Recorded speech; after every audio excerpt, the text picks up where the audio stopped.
पीके यानी प्रशांत किशोर पहला उन्होंने नामांकन किया है, यानी पहली बार चुनाव लड़ने जा रहे हैं। और नामांकन के लिए उन्होंने जो ज़बरदस्त तैयारी की थी वो दिख रही थी ग्राउंड पे कि किस तरह से नामांकन किया जाता है या नामांकन किस तरह से किया जाना चाहिए। ये पूरी तैयारी थी उनकी।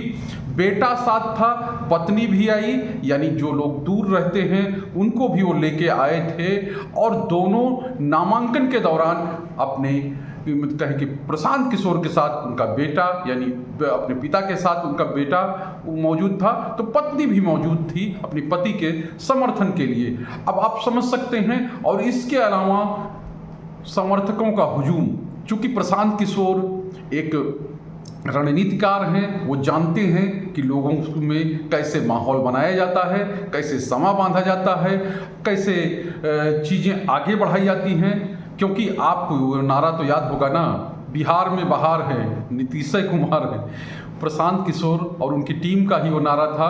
और 2015 का वो समय था। अब चूंकि 2026 है, 11 साल का समय बीत चुका है। ऐसे में प्रशांत किशोर मैदान में हैं। उनकी पार्टी जनसुराज वो चुनाव लड़ रही है। और जनसुराज के सूत्रधार, यानी अपने आप को सूत्रधार कहते थे, लेकिन चलती उन्हीं की है। और वो चुनाव लड़े नहीं थे 2025 में, यानी जो विधानसभा का मुख्य चुनाव था, लेकिन 2026 में चुनाव लड़ रहे हैं। और ये इसलिए महत्वपूर्ण है क्योंकि बीजेपी के राष्ट्रीय अध्यक्ष की खाली की हुई सीट है। और ये संदेश वो लगातार दे रहे हैं, क्योंकि वो बात तो हर जगह करते ही हैं। लेकिन आज बात हम कर रहे हैं कि प्रशांत किशोर ने किस तरह से अपने नामांकन को खास बनाया। यानी कि कोई रणनीतिकार जब उतरता है नामांकन के लिए तो किस तरह का जुलूस होना चाहिए, किस तरह का अनुशासन होना चाहिए। अगर आमने सामने कोई आ जाए तो नारेबाजी कैसी होनी चाहिए। क्योंकि सवाल ये था कि प्रशांत किशोर नामांकन कर रहे थे, यानी पार्टी के मुखिया नामांकन कर रहे थे, तो जितने भी नेता हैं उनकी पार्टी के वो सब लगभग वहाँ पर यानी नामांकन में मौजूद थे। हालांकि एक चीज़ और है कि एक गाना है, देखी जमाने की यारी, बिछड़े सभी बारी बारी। काफ़ी लोग ऐसे रहे जो चुनावी मौसम में आए थे प्रशांत किशोर के बाद, जो उनको छोड़कर जाते रहे। बड़े बड़े अधिकारी भी उसमें शामिल हैं, नेता भी शामिल हैं जिन्होंने किनारा कर लिया। लेकिन अब भी तमाम ऐसे लोग हैं जो प्रशांत किशोर के साथ खड़े हैं और आज उनके नामांकन में वो लोग दिखे। और एक चीज़ और है, प्रशांत किशोर ने एक माहौल तो बनाया ही है, भले ही कुछ भी हो, क्योंकि माहौल देखकर लगता है कि हाँ कुछ दम है, तो ये कह सकते हैं। और एक यहाँ पर रणनीति की बात और है कि जिस तरह से बीजेपी के लोगों ने प्रशांत किशोर को टारगेट करना शुरू किया है, उससे एक चीज़ और साफ होती है कि लड़ाई जो है वो मुख्य रूप से बीजेपी और प्रशांत किशोर के बीच में, यानी एनडीए और जनसुराज के बीच में ही होगी।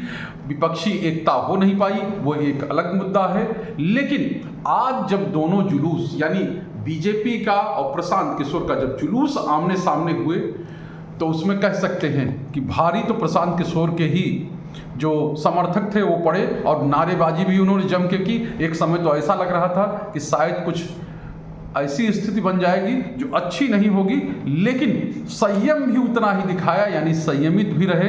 और साफ तौर पे है, यही संयम अगर दिखाते रहे और इसी तरह से चीज़ों को आगे बढ़ाते रहे तो प्रशांत किशोर कुछ कमाल कर सकते हैं। अब वो क्या कमाल होगा वो तो 3 अगस्त को पता चलेगा। लेकिन अभी बारी है कि पहला चुनाव हुआ है, उसका नामांकन हुआ है, आज अंतिम दिन था। ऐसे में प्रशांत किशोर का हौसला बढ़ाने के लिए जिस तरह से उनका परिवार उनके साथ खड़ा था, और वो ये कह रहे हैं कि बांकीपुर की जनता भी उनके साथ खड़ी है। और एक तरह से कहें कि भले ही उनका मैनेजमेंट हो, भले ही अन्य चीज़ें हों, लेकिन जिस तरह से उन्होंने आज का दिन बनाया या नामांकन के अपनी पूरी प्रक्रिया पूरी की, वो अपने आप में अनुशासन और कहें कि अन्य चीज़ें जो हैं उसमें बहुत खास है। और इसके लिए अगर कहा जाए प्रशांत किशोर को, तो उसमें 10 में से 7 से 8 नंबर उनको मिलने चाहिए। यानी कि उन्होंने बेहतर दिखाया है, बेहतर किया है। उनसे अच्छा प्रबंधन और उनसे अच्छा अनुशासन शायद आज किसी अन्य के पास नहीं था, क्योंकि 3 बड़े नामांकन थे और तीनों की बात अलग अलग है। लेकिन प्रशांत किशोर की हम बात कर रहे हैं तो प्रशांत किशोर के नामांकन में कुछ ऐसी चीज़ें जरूर दिखी।